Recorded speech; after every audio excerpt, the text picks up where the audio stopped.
Joining us now at 31 minutes past the hour, Brian Fitzherbert. He is a candidate for the United States House of Representatives for the second time. He did something that's very hard to do. First time out, he got an endorsement of an entire county. That's very, very challenging with the amount of people that were running and being first time out. And Brian, welcome to our live Hurley in the Morning program. Harry, thanks for having me. Good to see you, my friend. Likewise. And thank you again. We just mentioned you. Thank you again for being a presenter of today's live coverage, making it possible for us to go all the way through 7 this morning. Absolutely. Until 4 p.m. this afternoon. I want to open it up wherever you want to start. If you want to talk a little bit about the air show, and then we'll get right into what you're up to right now, your campaign, anything you want to talk about. But I know that you are a big fan of our military, and you have a lot of knowledge about the apparatus in today's largest in America midweek air show. Your thoughts about today's Atlantic City Airshow? Absolutely. This is something that's a great thing to celebrate every year, and the military is my customer. I've worked with the Air Force, I've worked with the Navy, Marines, and the Army, and Coast Guard, and National Guard as well. This is a great display of not only our intelligence, our ability to design and put things in the sky. I mean, this is one of the things that people may take for granted. They look up in the sky and they see something that was manufactured that's huge, whether it is aircraft, whether it's now drones, UAS, that type of thing. And it's just an amazing thing to see. And here, obviously with the 177th Fighter Wing with their F-16 Falcons, Fighting Falcons, these are aircraft manufactured by General Dynamics. They're roughly 30 to 40-year-old aircraft. And, you think about the design that goes into this process. Most things that finally make it to market were developed potentially 10, 15, 20 years before. That's a great point. That's a great point. So when people hear, hey, why do we still fly an aging aircraft fleet? Well, number one, because they are great aircrafts. Yes. And they were engineered and designed. You can see what can happen. What's the plane that two of them crashed and they're grounded right now? Because there was a design. Well, this was more computer than design. Software engineering. That's a shame. Actually. It is, and because it's not the plane. It's not the plane, and what Harry's referring to is the software that's integrated into Boeing aircraft. Now, these are big commercial airline craft that have had an issue, and obviously that's why we have things like the FAA to make sure that we have everything up to snuff from a quality standpoint. So when you think about what goes into it, whether it's private jets, designed and manufactured by Cessna Aircraft, for instance, whom I've worked for in the past, Hawker Beechcraft, Gulfstream, those are private jet manufacturers. Then you have commercial airliners like Boeing, and then you have those that are in the defense world, mostly in my world, like Lockheed Martin or Boeing or General Dynamics. And then if you want to take a step down to UAS and drones, that's Northrop Grumman, that's Textron, General Atomics, etc. So it's amazing to me that we can still have this aircraft, and I'm a big believer in making sure that we can bring the best fighter craft that we can. Obviously here to New Jersey and the National Guard. Obviously a debate has been whether or not we can continue flying or should replace the existing F-16 Fighting Falcons. And F-16s in each of these aircraft have specific designators. For instance, there could be an F-16A, F-16B. What does that actually mean? F-16A means it's a single cockpit. B is... By the way, what does a modern guy like you, I'll call you a Renaissance man, you're very current, but you also revere and respect achievement from prior generations. Mm-hmm. Do you like the technology that we still fly today, or are you a fan of going to the next generation? So I'm a fan of both channels because they have different missions and they can do different things. For instance, we can use the example of the F-22 or the F-35. Both of those aircraft, Lockheed Martin fighter jets, that have been developed for a specific purpose, and they're different generation aircraft like you're talking about. However, depending on the type of mission, you don't need to go overkill for a particular reason, whether it's cost overflow, all those kinds of things that we talk about. What is the mission? What is the mission that these particular aircraft go for? Is it reconnaissance?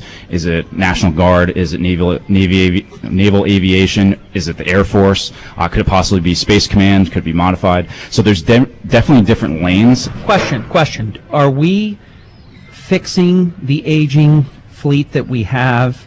Remember the space shuttle? They were actually going to museums and pulling pieces off of, and on eBay, literally eBay, trying to get pieces to keep the space shuttle in space.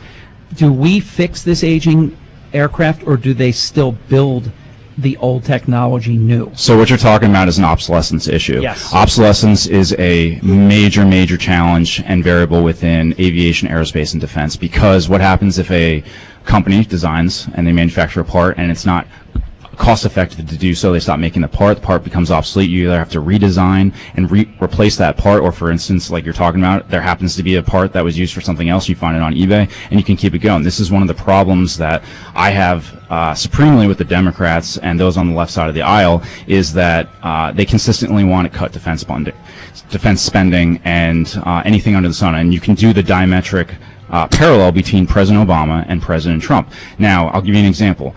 And what we're seeing here, and you've talked about it, it's been an idea down here in South Jersey. We need to, I believe, upgrade the F-16s at the 177th Fighter Wing to F-35s. Now, there's costs associated with that. You need a representative that's on the Armed Services Committee, which we don't have right now.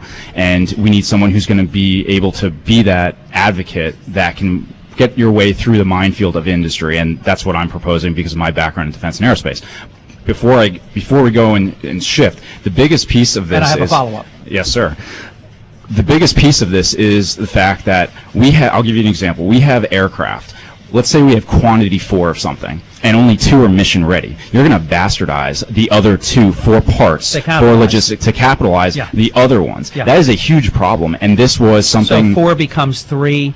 3 becomes 2. Yes, and then you're not up to what you were originally appropriated for from a mission-ready standpoint. And Brian, here, and those just joining us at 37 minutes past the hour, it's Hurley in the Morning, live on the road in Atlantic City at the scene of the Show Central, if you will, on the beautiful riser section stage. Blue skies. It's going to be a perfect day. It's going to be hot, so stay hydrated, get hydrated ahead of time, and bring water and be prepared that it's going to hit about 91 or 92 with a heat index of maybe 94 to 98 as the day goes on. We'll keep you posted in that regard. If you haven't downloaded the WPG app, do so. It's your greatest listening experience because we're going to put some neat things up as the show goes on. If you go, for example, just to my social media page, you will have a photo that Jennifer and I took at before 6 o'clock this morning.